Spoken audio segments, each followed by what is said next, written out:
அனைவருக்கும் வணக்கம். பூ உலகை காப்போம் சுற்றுச்சூழல் பாதுகாப்பு இயக்கம். இன்னைக்கு இயக்கத்தில் நடக்கூடிய நாள் மரம் அப்படின்னு கேட்டிங்கன்னா 682வது நாள். தினமும் நடக்கூடிய ஒவ்வொரு மரத்துக்கும் ஒவ்வொரு நாள் உண்டு. இன்னைக்கு 682வது நாள் விட்டுருக்கோம் அப்படிங்கிறதுல ரொம்ப பெருமிதமாகவும் சந்தோஷமாக இருக்குது. ஸோ நிறைய பேர் கேட்டிருப்பாங்க, நிறைய பேர் கேட்டுகிட்டே இருக்காங்க. நீங்கள் ரொம்ப கஷ்டப்படுத்துறீங்க பசங்களெல்லாம் சேர்த்து அப்படின்னு சொல்லி நிறைய பேருடைய பின் பேச்சுகள்லாம் நடக்கிட்டு இருக்கேன்.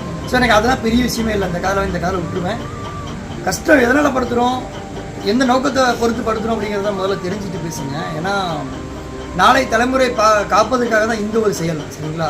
மற்றபடி தீங்கு விலையிலையோ தப்பான வழியில் போய் சேர்க்கறதுக்கான தூண்டல் கிடையாது இது, சரிங்களா? இன்றைக்குமே அதில் கொஞ்சம் புரிஞ்சு பேசுங்க. இன்ன வரைக்கும் நீங்கள் பேசிகிட்டு இருக்கீங்க, சரிங்களா? அதை நான் கேட்டுகிட்டே இருக்கிறேன். ஒன்றில் ஆரம்பித்தோம், இன்றைக்கி 682 நாள், சரிங்களா? 682 நாள் அப்படிங்கிறதுலாம் சும்மா கிடையாது. கிட்டத்தட்ட 2 வருஷம் ஆகிட்டு, 2 வருஷம் கடந்து போகக்கூடிய நாள் கூட இதே மாதிரி ஒரு பதிவு போட்டுக்கிட்டே இருப்பேன் அப்படிங்கிறத நான் சொல்கிறேன். நன்றி, வணக்கம்.